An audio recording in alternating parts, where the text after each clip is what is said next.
And welcome, everybody. Hands-on Apologetics. You have entered into Virgin Most Powerful Apologetics Dojo. And welcome back, everybody. Well, the existence of God, that is one area of apologetics that I think is probably most foreign to Catholics. A lot of us, even though you may have grown up in Catholic family, gone to Catholic grade school, Catholic high school, maybe even Catholic college, we don't really get a lot of good, solid Catholic philosophy. So when it comes to arguments for the existence of God, sometimes we kind of fall a little flat unless you have that background. And so there's many different ways in which you could demonstrate God's existence. And today we're going to talk about one way that actually I'm pretty weak on. So I'm looking forward to learning more about it. It's the moral argument for the existence of God. And to help us do it, we have Master Apologist Pat Flynn coming on the show. The Pat Flynn Show covers everything from fitness to mental health to business and writing to philosophy and theology. He's a best-selling author, philosopher, fitness coach, musician, and entrepreneur. And he expounds upon his theory of generalism, a theory applicable to each and every one of us. And you can check out all of the great stuff that he puts out at chroniclesofstrength.com. It's all one word, chroniclesofstrength.com. And Pat Flynn, welcome to Hands-on Apologetics.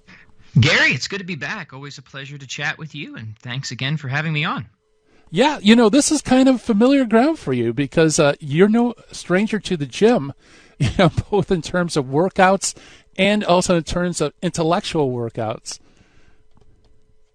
Yeah, well, I think obviously I'll probably just be preaching to the choir here, but I think it's just as important to exercise the muscle of the mind, if not, as it is to exercise the muscle of the body. And that's a great Catholic thing, right? Like we are ensouled bodies. God gave us all these different gifts, all these ways to express ourselves, all these ways to develop and grow in virtue and charity. So certainly fitness has a component. We should respect and honor and take care of the gift of our body that God gave us. But we should also discern truth. I mean, that's the teleological bent of the mind. We should come to want to know and better understand God, our creator, why he created us, and how best to have a relationship with him. So to me, this is just another great example of the profound Catholic both and. We don't have to pick or choose here. We can enjoy it all. Yeah, absolutely. And with your background too, I know we might have some new listeners, but with your background, I mean, you really plumbed the depths in terms of, looking at things from the atheistic point of view. Why don't you tell us a little bit about that? Sure. So I'll condense it as much as I can. I was baptized Catholic and grew up in a pretty nominally Catholic family. Fell away from the faith at a pretty early age, early middle school. I remember the first seeds of doubt were really planted in my mind and around my sixth grade science class, and we were learning about the origins of the universe and the Big Bang Theory. And I remember just feeling like the foundation under my feet had completely slipped out. It was a very sinking feeling because I was like, this is not what I learned in first grade Sunday school. Like, where's Adam and Eve? And wasn't there like a snake involved in this? And I didn't, of course, flip into being an atheist immediately, but that really undercut my assumptions and worldview at the time. And I never recovered from that much later. I just kept growing in skepticism and growing in doubt until by the time I was in high school, I had really discovered some of the old atheists and existentialists, people like Nietzsche and Sartre, and they really brought me into an atheistic paradigm. And then, long story short, as I really continued to study this, because I was still burdened by the big existential questions. I wanted to make sense of reality, of why we're here. I realized atheism, specifically metaphysical naturalism, just can't do it. It's inadequate. And to the extent you try to be consistent with it, it winds up being incoherent. And we've talked about that before. So I kind of, just as I kind of outgrew my original religious beliefs, I eventually outgrew my atheistic beliefs and then began to reassess the religious position, this time from a much more, I think, philosophically capable, with a much more philosophically capable attitude. And eventually worked my way back into the Catholic faith. And as we kind of joked before, I think I converted to Thomism before I did Catholicism, but we eventually got there. And then I look back at everything that happened in my life, and I realized, wow, I just had really bad catechesis. So I've sort of felt a calling since then. Now I'm involved with youth groups at the church because I don't want people to fall away from the faith like I did for really stupid reasons. Like nobody ever gave me that foundation. It could have saved me a lot of trouble and difficulty, but now I see it as a blessing because I do understand the atheistic worldview. I can represent it fairly. I've really plumbed its depth, so I think I can articulate why Catholicism is true and why this is a more intellectually robust tradition. Yeah, and your story's not, I think it's a very common story because for some reason we think once we go through like 8th grade religious ed, we get confirmed.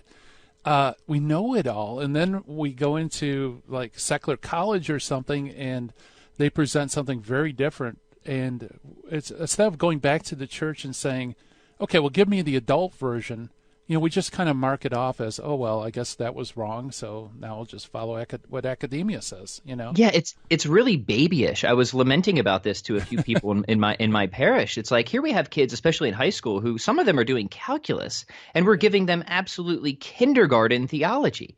They have not surpassed a level of theology or philosophy that really a first grader would be capable of. So there's this enormous disparity, and it's not like that sophisticated, nuanced theology. It's not like it isn't there.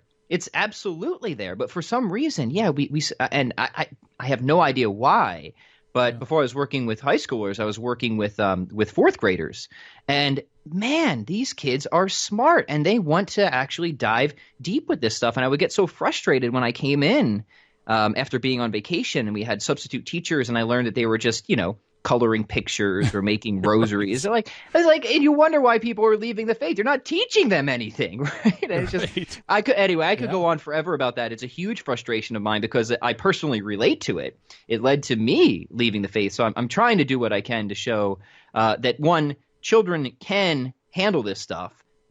Let's give them some credit here, and they want to. They get interested in it. They love talking about it. So we got to stop treating them like babies, especially by the time they're in high school.